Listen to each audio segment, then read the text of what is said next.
이런 사람은 세상이 감당하지 못하느니라. 그들이 광야와 산과 동굴과 토굴에 유리하느니라. 한 번 더. 이 사람들은 세상이 감당하지 못하느니라. 그들이 광야와 산과 동굴과 토굴에 유리하느니라. 이런 사람은 그 앞에 히브리서 11장 1절부터 37절까지 등장하는 사람들, 이런 사람은 세상이 감당하지 못하느니라. 죽이려고 해도 안 되고 위협과 협박도 안 되고 감당할 수 없는 그 사람들.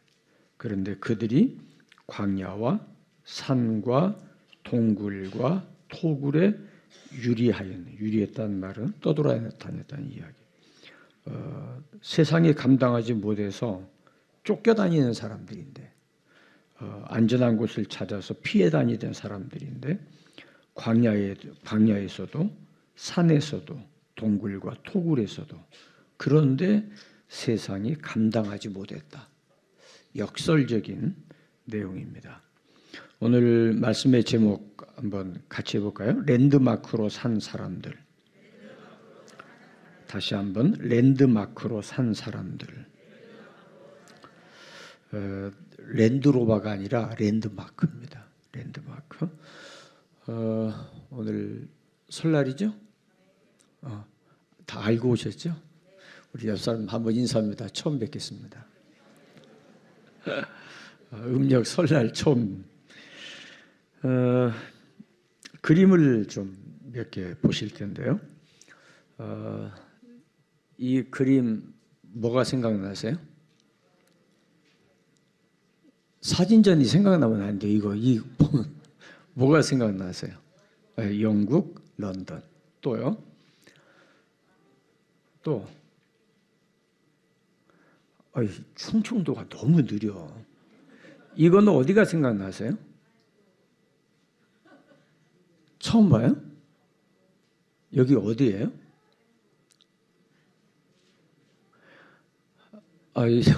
이민 오신 지 얼마 안 되신 분들 같은데, 이거 대한민국 서울입니다.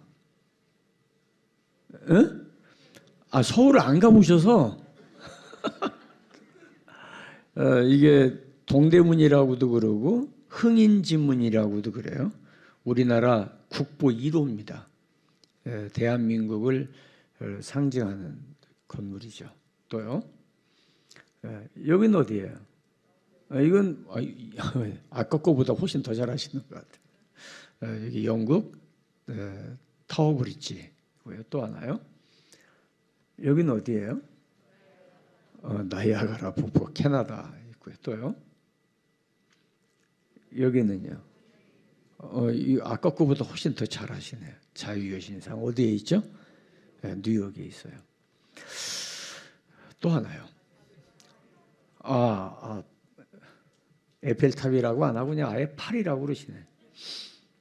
이 보여드린 그림들 5개, 6개의 그림의 공통점은 랜드마크라는 겁니다.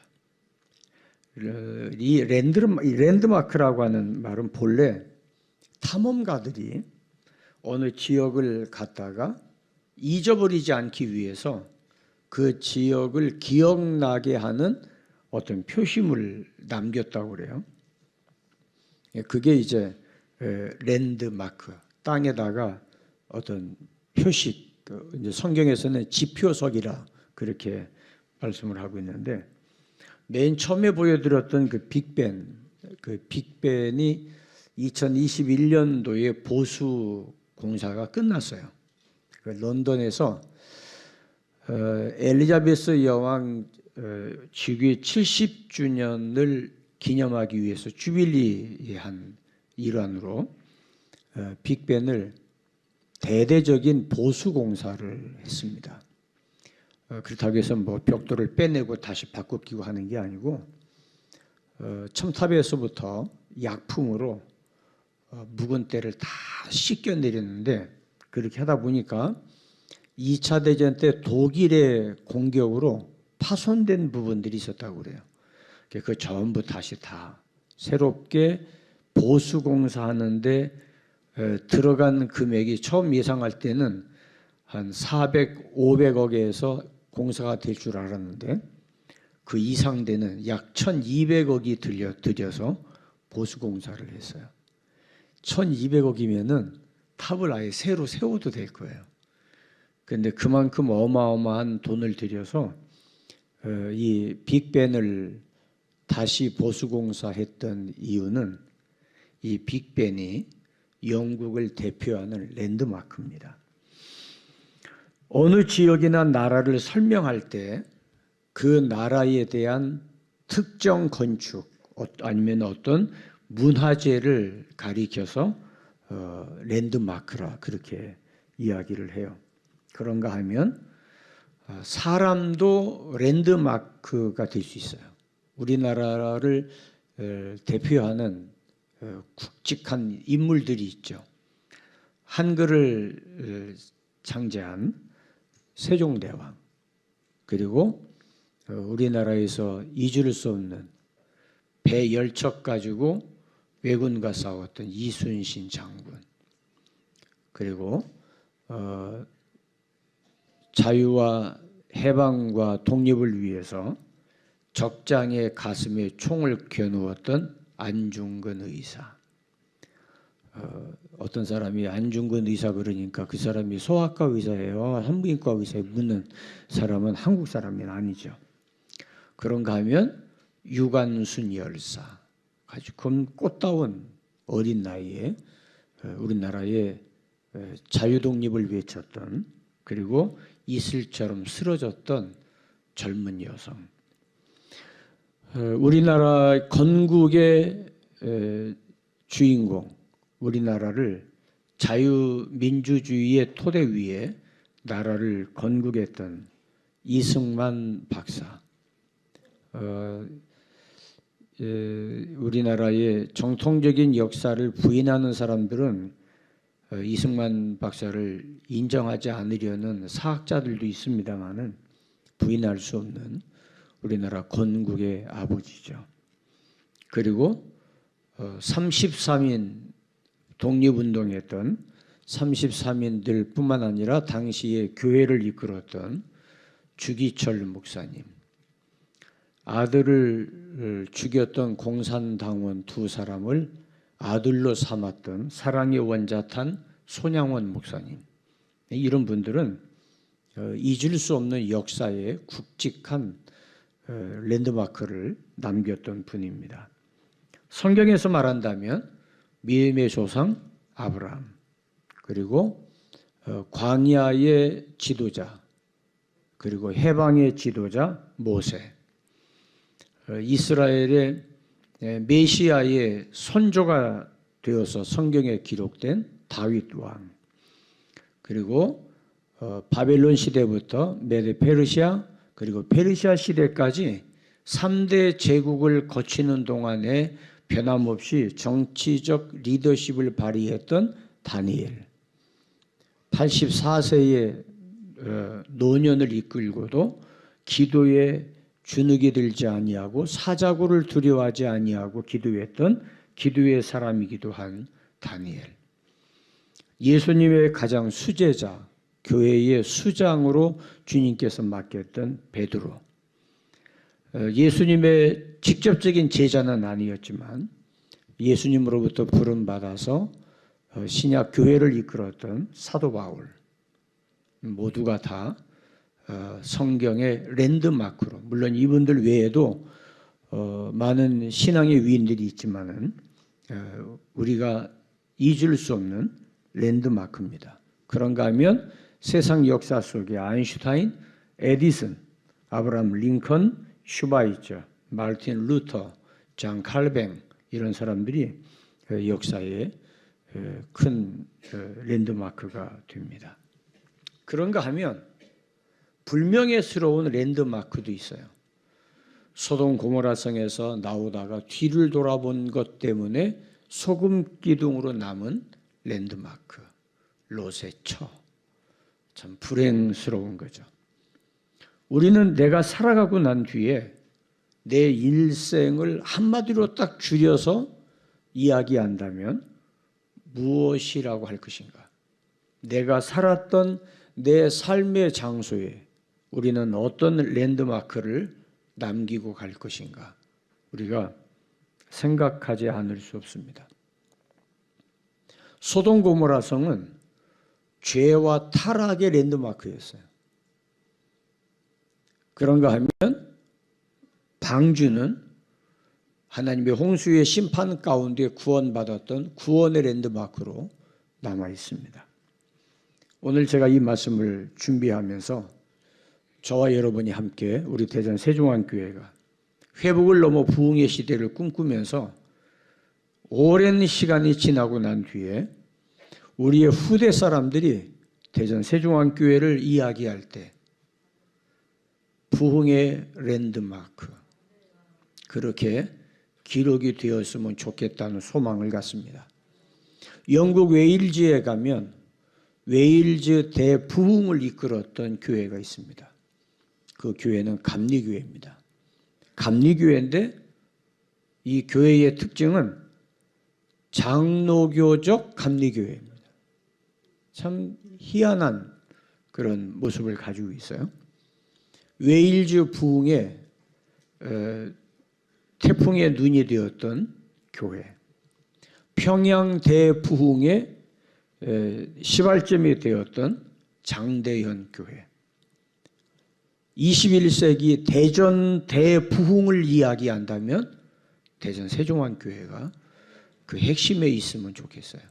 이 간절한 마음을 가지면서 오늘 이 말씀을 같이 나누려고 합니다.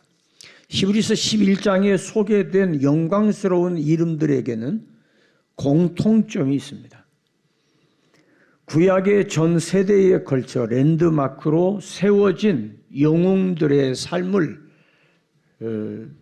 공통점을 찾아보면 세 가지의 공통점이 있는데 오늘 그 말씀을 같이 나누려고 해요. 첫 번째로 믿음으로 산 의지의 사람들입니다. 믿음으로 산 의지의 사람들. 그래서 히브리서 11장에 각 사람의 이름이 나올 때마다 믿음으로 아브라함은 믿음으로 이삭은 믿음으로 야곱은 믿음으로 요셉은 믿음으로 모세는 그렇게 해서 모두 믿음으로 살았다는 사람이에요. 믿음으로 산 의지의 사람들, 대표적으로 말한다면 아브라함, 사라, 모세 등등입니다. 이 말은 두 가지의 큰 의미를 가지고 있습니다. 하나는 결코 자신을 신뢰하지 않았다는 사실이에요. 아니, 자신을 신뢰할 수 없는 환경에 던져졌던 사람들이에요. 하나님께서 아브라함을 75세에 부르셨고 하늘의 별처럼 바다의 모래처럼 많은 자손을 주겠다고 말씀하셨음에도 불구하고 아브라함의 나이가 100세가 될 때까지 하나님은 아브라함에게 약속의 씨를 주지 않으셨어요. 그 말은 뭐냐 하면 너 자신을 신뢰하지 말라는 거예요. 그런데 사라가 남편에게 자기의 여종이었던 하갈을 안겨줌으로 말미암아 불행스럽게도 이스마엘이 태어나게 되어집니다. 그러나 이스마엘은 하나님의 언약의 아들이 아니었습니다. 사람을 의지하면 하나님의 계획에 반대되는 삶을 살아갈 수가 있어요. 하나님은 인간의 위대함과 인간의 탁월함을 가지고 있는 상태에서 하나님은 이 땅에 랜드마크로 세우지 않으십니다. 자신의 철저한 연약함, 자신의 한계를 발견하고 좌절하거나 당황하게 되어지는 환경 속에서 하나님의 플랜 B를 내밀어 놓습니다. 내가 계획했던 내 인생, 내가 생각했던 나의 인생의 모든 계획이 처참하게 무너지고 내가 계획했던 것이 누구에게 드러날까 봐 부끄러울 정도로 짓밟히고 난 뒤에 하나님께서 하나님의 오랫동안 감추었던 플랜 B를 내놓으십니다. 너를 의지하지 말라는 말입니다. 여러분, 다윗이 물맷돌 하나면은 골리앗을 쓰러뜨렸던 전쟁의 전략가입니다. 그런데 사울 왕에 의해서 쫓겨다닙니다. 사울을 죽일 수 있는 결정적인 순간이 2번이나 있었어요. 그럼에도 불구하고 다윗은 칼을 뽑지 않았습니다. 그랬던 다윗이 다른 사람보다 머리 하나가 더 있을 만큼의 특출한 신체적 특징을 가졌던 사울 왕도 두려워하지 않았던 다윗이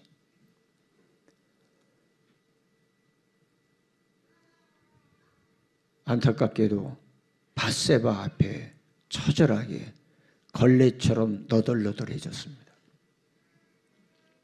왕으로서의 권위와 리더십이 박살났습니다. 다윗이 그토록 신뢰했고 다윗을 믿고 따라왔던 다윗의 충신들이 다윗 왕이 밧세바를 범하고 난 뒤에 우리야 장군을 전선에 내보내서 죽이고 난 후 배신하기 시작합니다. 그래서 다윗은 사울 왕에게 쫓겨다닐 때보다도 자신을 믿고 따랐던 신하들의 배신으로 말미암아 다윗은 혹독한 대가를 치르게 되어집니다. 그런데 다윗에게 나단 선지자의 지적을 통해서 하나님 앞에 무릎을 꿇습니다. 씻을 수 없는 오명을 남기고 돌이킬 수 없는 오점을 남겼고 왕으로서 얼굴을 둘 수 없는 아주 지저분한 인생의 얼룩을 지울 수 없게 되어졌지만 다윗은 하나님 앞에 처절하게 무릎을 꿇고 눈물로 통회하고 자복하고 회개하고 얼마나 그 회개가 깊었던지 시편에는 3편의 시가 다윗의 눈물 젖은 회개의 시였습니다. 나를 의지하지 않고 나를 신뢰하지 아니할 때 하나님 앞에 믿음으로 나아갈 수 있는 계기가 됩니다. 사랑하는 여러분, 우리가 믿음으로 살다가 때로는 흔들릴 수 있어요. 우리가 신앙생활을 잘 하다가 때로는 세상의 거친 풍랑과 파도 때문에 기우뚱거릴 수 있어요. 어쩌면 한국교회뿐 아니라 세계교회가 팬데믹으로 인해서 뿌리채 신앙의 근간이 흔들리는 위기를 경험하기도 했습니다. 바로 이때에 우리는 하나님의 감추었던 플랜 B를 통해서 믿음이 얼마나 중요한가를 깨닫게 되어집니다.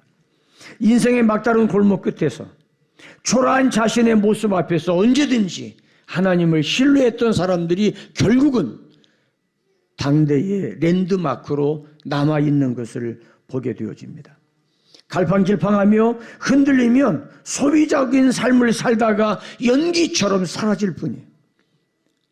자신을 신뢰하지 말고 살아계신 하나님을 신뢰하는 것, 그것이 바로 믿음으로 산 의지의 사람들, 그들을 통해서 하나님은 이 땅에 랜드마크를 세우십니다.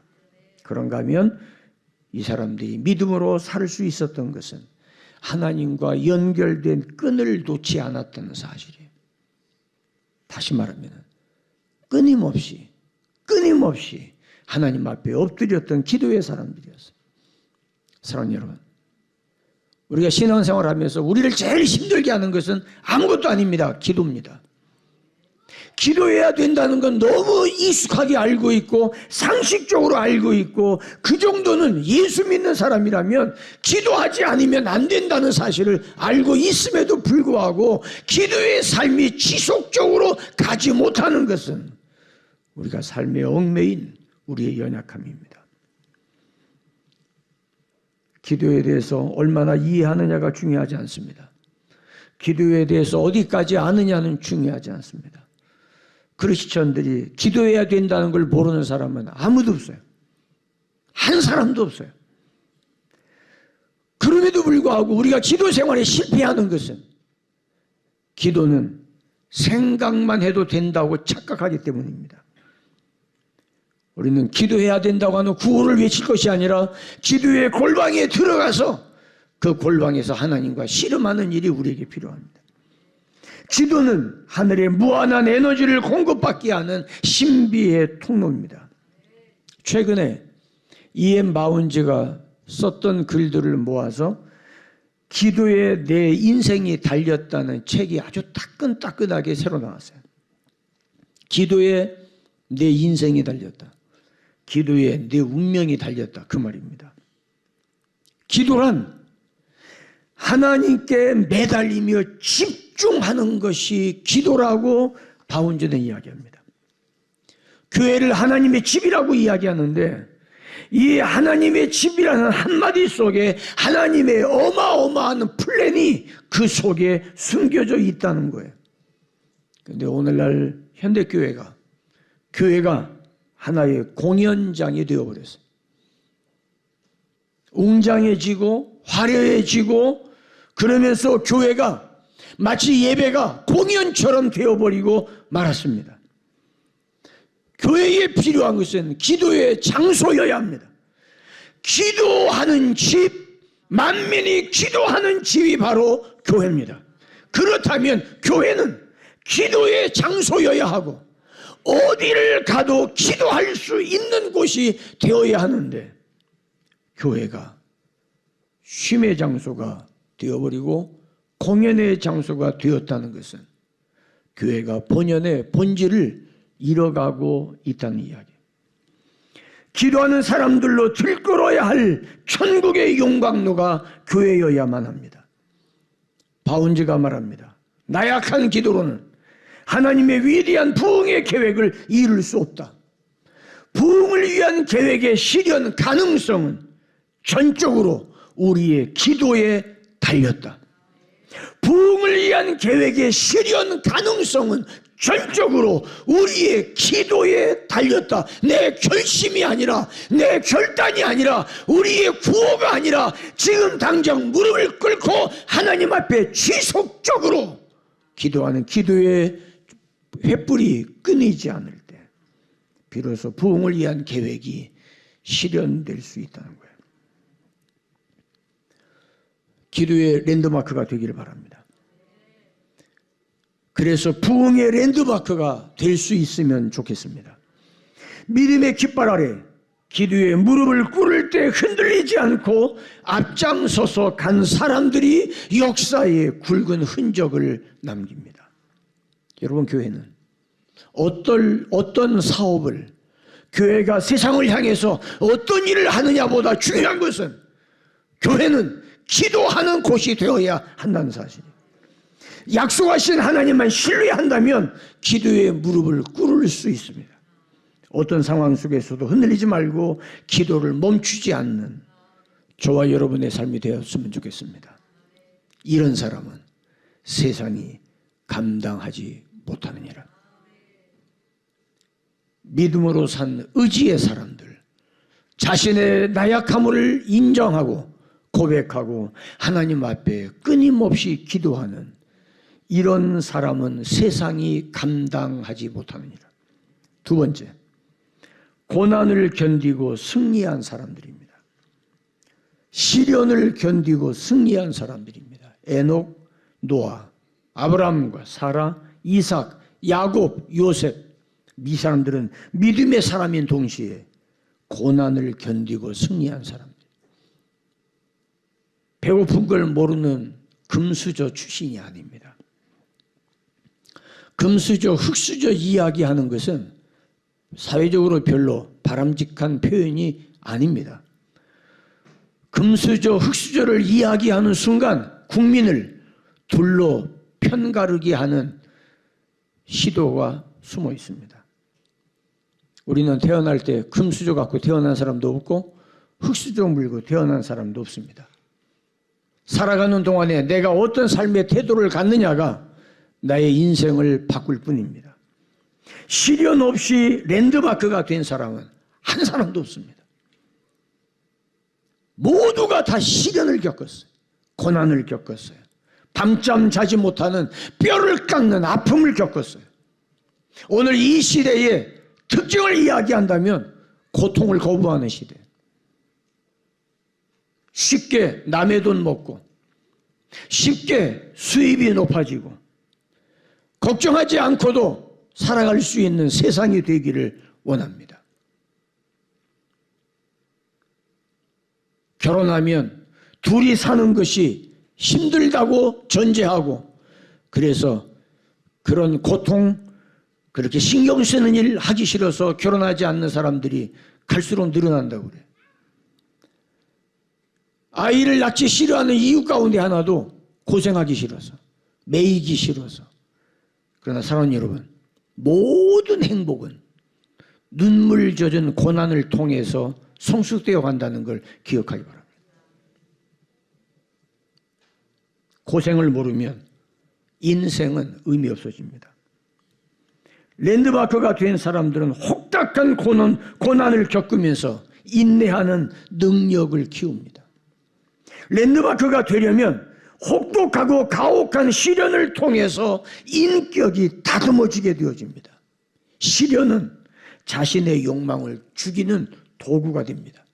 시련을 통해서 진정 가치 있는 것이 무엇인지 발견하게 됩니다.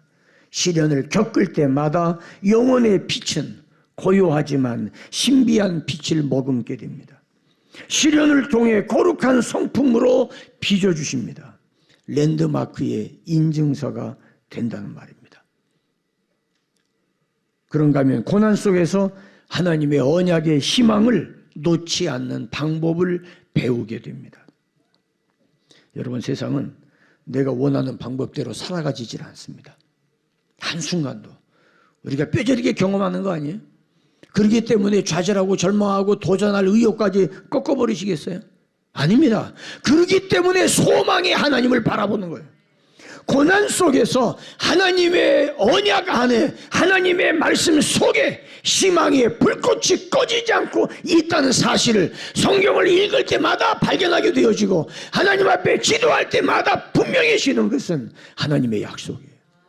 내 결단이 아니라, 내 각오가 아니라, 내 목표가 아니라, 내가 다졌던 나의 비전이 아니라 나에게 던져주신 하나님의 비전, 하나님의 꿈, 하나님의 계획, 하나님의 말씀 안에 우리가 왜 살아야 되는지, 왜 이 어려움을 이겨야 되는지, 지금의 이 시련을 왜 견뎌야 되는지 이유가 그 안에 있습니다. 하나님의 말씀 속에 있는 하나님의 플랜을 알게 되면 결코 절망하지 않습니다. 고난의 역풍이 거세게 휘몰아칠수록 저 멀리 배는 희망의 불빛을 놓치지 않습니다. 그것이 비록 죽음의 위협일지라도 주님의 뒤를 따르기를 주저하지 않습니다. 시련을 통해 하나님의 방법을 배우기 때문에 더 이상 화려한 거짓에 속지 않습니다. 하나님의 임재가 없는 부흥은 일시적인 착시 현상일 뿐입니다. 거룩한 고난, 성결한 시련을 통과한 교회를 통해서 부흥의 불씨는 들불처럼 퍼져갈 것입니다. 고난 속에서 하나님의 약속의 말씀을 붙들고 고독하더라도 우리는 나아가야 합니다. 제가 언젠가도 이야기했습니다만, 여자 4분이 식당에서 식사를 하게 되었습니다. 그 옆 테이블에서 이제 저희들도 식사를 하게 됐는데, 계산하고 나오면서 우리 이제 목사님 그러니까 아마 그 얘기를 들었던 것 같아요. 어느 교회세요? 그리고 물어봐요. 그래서 어느 교회라고 이야기를 했어요. 그랬더니 어느 교회인지 모르겠다는 듯이, 우리도 모르는 교회가 있어? 마치 그러는 눈치로 아주 경멸스럽게. 그래서 되물었죠. 어느 교회 권사님이냐고. 그랬더니 자기 교회 이름을 이야기해요.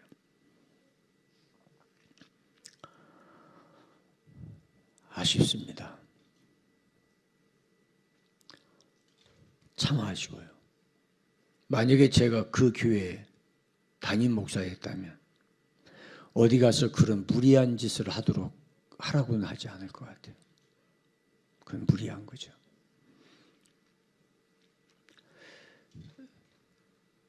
내가 다니는 교회의 목사님이 아니더라도 우리 동네 작은 개척교회 섬기는 목사님이라도 존중할 줄 아는 그 자세가 우리에게 필요합니다. 제가 늘 입버릇처럼 말씀드렸습니다만 명절 때 고향에 가시거든 아니면은 사회생활하다가 어떤 교회를 만나든 그 교회가 사이즈가 어떻든 그 교회가 어떤 교회든 상관없이 이단만 아니라면 그 교회 존중할 줄 알아야 됩니다. 하나님의 진정한 교회의 본질을 드러내는 부흥은 살아있기 때문이에요. 살아있기 때문에.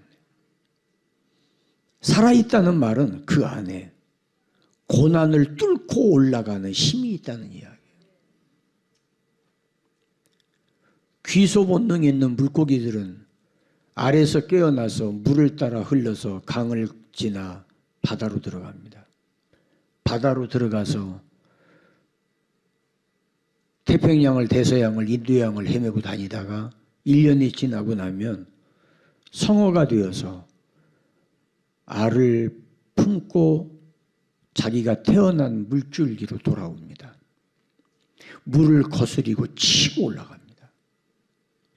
물살이 센 그 사이를 치고 올라가서 알을 낳고 그리고 죽어갑니다. 살아있기 때문이죠.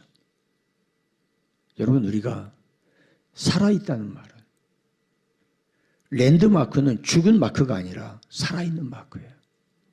시련도 고난도 고통도 괴로움도 하나님의 언약의 말씀을 붙들고 뚫고 나갈 수 있는 그 저력, 그 힘, 그거 있는 사람이 이 땅의 랜드마크가 됩니다. 이런 사람은 세상이 감당치 못하느니라. 이런 사람은 세상이 감당치 못하느니라.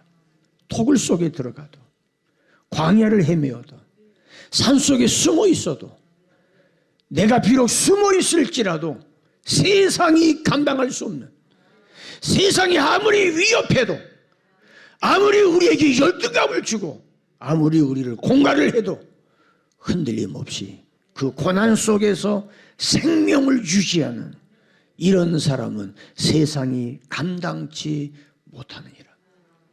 고난 없는 기도 없어요. 기도는 평안할 때 하는 게 아닙니다. 기도는 거친 물살을 치고 올라가는 물고기처럼 영적인 저력을 가질 때 적은 데서부터 기도하면서 기도의 영성이 점점 더 강해지고 기도하면서 기도의 근육이 형성되어지고 발달되어지고 이런 사람들이 하나 둘 점점 더 모여서 기도의 불씨를 이룰 때 비로소 교회가 부흥의 랜드마크로 자리를 잡기 시작합니다. 마지막 세 번째, 부르심을 따라간 창의적인 사람들입니다. 부르심을 따라간 창의적인 사람들, 요셉, 모세, 기생 라합 등등 기랴성 같은 이름들이 나옵니다. 부르심을 따라갔다는 말은 사명의 삶을 살았다는 이야기예요. 하나님은 구약 성경에서 하나님이 하나님의 일을 위해서 부르신 사람들에게는 공통점이 있는데 하나님의 영이 그에게 임하니라. 하나님의 영이 임하니라. 요셉은 감옥에 갇혀있는 죄수의 신분이었어요. 그런데 바로 왕이 자기 대신들에게 말합니다. 이 사람처럼 여호와의 신에 감동된 사람을 찾을 수 있겠느냐? 안 믿는 사람이 봐도 요셉은 하나님의 신에 감동된 사람이었어요. 하나님의 신에 감동되었다는 말은 하나님의 부르심을 따라 자신을 정결하게 지키면서 하나님의 부르심에 초점을 맞추며 살았다는 거예요. 비록 죄수의 신분이었지만, 비록 전과자라는 누명을 쓰고 있었지만 결코 요셉은 그런 죄를 지은 사람이 아니었어요. 그것을 바로가 알고 있었던 겁니다. 구약에서는 필요에 따라 하나님의 영이 임하여서 사람들을 이끌어 가셨어요. 여러분 다니엘 같은 경우도 마찬가지예요. 포로로 끌려가서 거세당하고 어떻게 보면 남자됨을 포기하고 노예처럼 살아가는 그곳에서 아무리 출세한다 한들 무슨 의미가 있겠어요. 그런데 다니엘은 하나님의 영의 임재하심과 하나님의 영으로 이끌림 받는 삶에 온 힘을 다 쏟았어요. 요엘 선지자를 통해서 말씀하세요. 구약시대에는 필요한 사람들에게 하나님의 영을 주셨지만 요엘에서 2장 28절에는 말세에 모든 육체에게 하나님의 영을 부어주시겠다고 말씀하셨어요.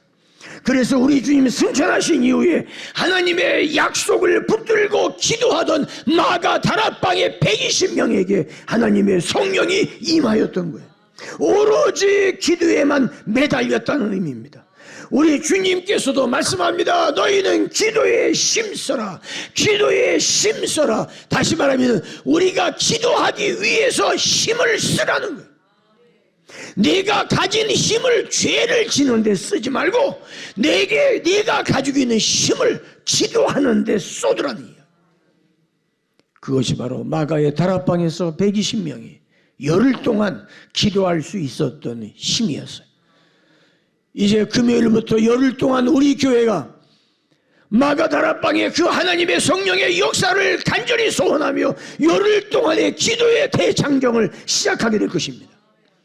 우리가 힘을 모아서 시간이 있든 없든 기도의 최우선 과제로 두고 이 열흘 동안은 우리 온 교회가 성도들이 각 바이랜드 미니파이까지 하나님 앞에 기도하는 일에 하나님의 약속을 붙들고 성령의 사람이 되기 위해서 성령께서 나를 사로잡으시기를 원하는 마음으로 기도에 몰입하는 은혜가 있기를 바랍니다. 그래서 기도의 랜드마크가 되어지고 성령의 랜드마크가 되어지고 부흥의 랜드마크로 우뚝 서는 우리 교회가 되어졌으면 좋겠습니다. 기도는 성령으로 충만하게 되는 하나님의 방법이기 때문입니다. 하나님의 부르심은 기도의 다락방으로 향하고 있습니다. 예수님께서 말씀하세요. 내게 들은 바 아버지의 약속하신 것을 기다려라. 내게 들은 바 아버지의 약속하신 것, 하나님의 언약, 하나님의 플랜, 하나님의 위대한 계획을 위해서 너는 그날이 올 때까지 기다려라. 열흘이 될 걸 생각 못했어요. 돌아오자마자 갈매산에 모여서 전혀 기도에 힘쓰니라. 오로지 기도에 힘쓰니라. 볼 일도 많고 할 일도 많았겠지만 모든 걸 다 중지하고 기도하는 걸 최우선으로 삼았던 초대교회의 태동이었습니다. 어둠의 사자, 악한 영은 기도하는 사람을 방해하고 골방 밖으로 끌어냅니다. 기도하려고 앉으면 급한 것이 생각이 나요. 기도하려고 앉으면 기도가 잡히지 아니하고 마음이 어수선해지고 심란해지고 이럴 바에는 차라리 오늘은 가고 내일 기도하러 와야지. 그게 사탄의 속삭임이에요. 너 오늘은 이걸 해야지. 이거 안 하면 하나님이 영광 가져. 이것부터 먼저 해. 이전에는 아무렇지도 않았던 것들이 그날따라 크게 느껴지고 이거 안 하면 사업 망하는 것 같고 이거 먼저 안 하면 모든 것이 망가질 것 같은 생각을 자꾸 우리 안에 넣어줘요. 그러나 기도보다 급한 거 없어요. 우리가 금요일까지 기다릴 거 없어요. 금요일까지 기다릴 것 없이 시간 나는 대로 오늘부터 기도 시작하세요. 아멘입니까? 할렐루야. 아멘. 시간 나는 대로 하루 한 번도 좋고 두 번도 좋고 그러나 오로지 기도에 힘쓴다면 시간 나는 대로 시간 날 때마다 기도의 집, 기도하는 집에 모여서 하나님 앞에 기도하는 이 운동이 일어났으면 좋겠어요. 이 시간만 반짝 기도하다 끝났으면 이 열흘 동안의 기도가 우리의 기도의 마중물이 되어야 합니다. 이 시간에 기도의 마중물이 되어서 기도의 습관이 되어져서 계속해서 부흥의 신호탄이 울리는 그날까지 한 달이고 1년이고 2년이고 5년이고 10년이고 기도를 멈추지 않는 이 기도의 운동이 일어났으면 좋겠습니다. 성령은 기도에 대한 영적 갈망으로 배부르게 합니다. 성령으로 충만하기 전에 전조 증세가 나타납니다. 성령으로 부흥의 랜드마크가 되기 전에 먼저 전조 증세가 나타나는데 기도에 대한 갈망이 초자연적으로 파도처럼 일어난다는 사실이에요. 누가 시켜서가 아니라 왠지 모르게 기도하지 않으면 안 될 것 같아. 내가 하나님 앞에 가서 기도하지 않으면 내 영혼이 메말라 죽을 것만 같아. 기도해야 되겠어. 왠지 모르게 마음이 조급해져. 그래서 나도 모르게 교회로 향하게 되어지고 나도 모르게 교회 가서 기도하게 되어지고 기도하는 자리에만 있으면 주님과 독대하고 주님과 대화하면서 내 영혼의 평안함을 누리고 기도하는 가운데 비전이 분명해지고 기도하는 가운데 비로소 내가 무엇을 해야 될 것인지 생각나게 하시고 기도하는 가운데 그 기도를 통해서 오랫동안 막혔던 것들을 해결하는 방법을 기도를 통해서 하나님이 깨닫게 하시고 해결하지 못했던 문제를 풀 수 있는 열쇠를 깨닫게 하시고 기도할 때 그 안에서 이전에 경험하지 못했던 살아계신 하나님을 경험하게 하고 그래서 이게 입소문이 나서 여기저기서 기도하려는 사람들이 되어서 모여들기 시작하는 것이 부흥의 첫 번째 전조 증세입니다. 기도하고 싶은 욕망이 불길듯하게 타오르기를 바랍니다. 이것이 부흥으로 가는 지름길이요 이것이 전조적 현상이 될 것입니다. 자신의 의지보다 성령의 인도하심에 민감한 하나님의 도우심을 붙들고 내가 할 수 있지만 하나님께 맡기고 내가 충분히 할 수 있는 일이더라도 하나님의 도우심을 구하는 겸손한 그 기도. 여러분 기도하는 사람은요 말이 많지 않아요. 기도 안 하는 사람들이 말 많아요. 기도하지 않는 사람들이 뒷담화가 심합니다. 기도하는 사람은 뒷담화 들어도 마음에 감동이 안 돼요. 역겨워져요. 차라리 이 시간에 기도하는 게 나은데. 여러분 이것이 교회가 부흥으로 가는 길에 대전 대부흥의 불씨가 일어나는 불씨앗이 되어집니다. 자신의 의지보다 성령의 인도하심에 민감하게 되어지는 저와 여러분 되어지기를 주님의 이름으로 축복합니다. 부르심과 택하심을 깨닫는 순간 하나님이 나를 택하셨고 하나님이 나를 부르셨구나 깨닫는 순간 내가 어떻게 하지? 내가 어떻게 감당하지? 주님 나를 도와주세요. 거기에 성령의 불씨가 붙습니다.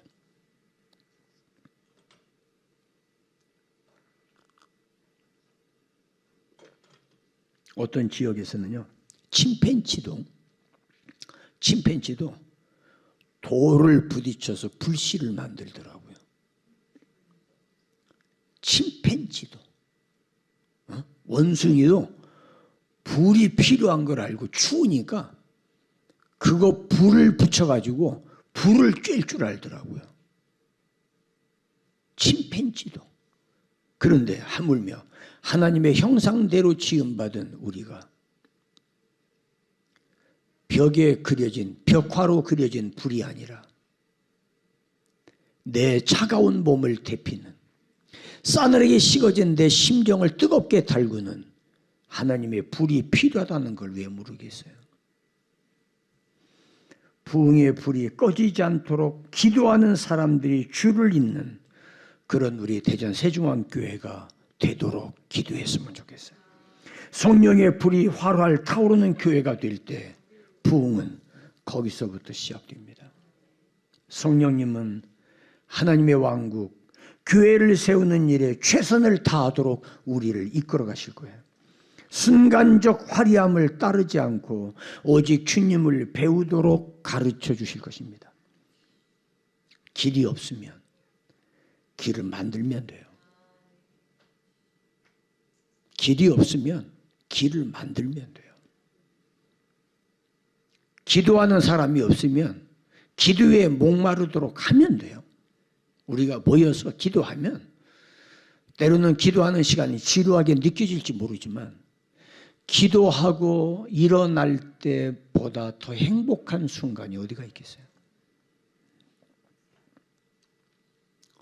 지난 금요일 저녁 우리 심야 기도하면서 담임 목사님이 이 열흘 동안 기도에 집중하는 기간 동안에 교회에 머물러서 기도의 자리 지키겠다고 얼마나 감사한지 몰라요. 그렇다면 목사님이 교회를 떠나지 않고 기도하면 됐네. 우리는 집에 가서 자자. 그러는 사람이 우리 교회인 가운데 몇 명이나 되겠어요? 10손가락 안에 꼽을 거예요. 아우, 나도 기도해야 되는데. 우리도 같이 기도해야 되는데. 걱정하지 말고 하면 돼요. 아멘입니까? 기도에 대한 두려움을 내려놓고 기도의 자리에 모이면 돼요. 기도하면 하나님이 역사하세요. 기도한다는 말은 하나님 바라본다는 얘기예요. 기도한다는 말은 주님 의지한다는 이야기예요. 기도한다는 말은 하나님 나는 할 수 없어요. 주님 해주세요. 청구서 내미는 거예요. 하나님은 그걸 기다리세요. 아멘입니까? 성경 어디를 보세요.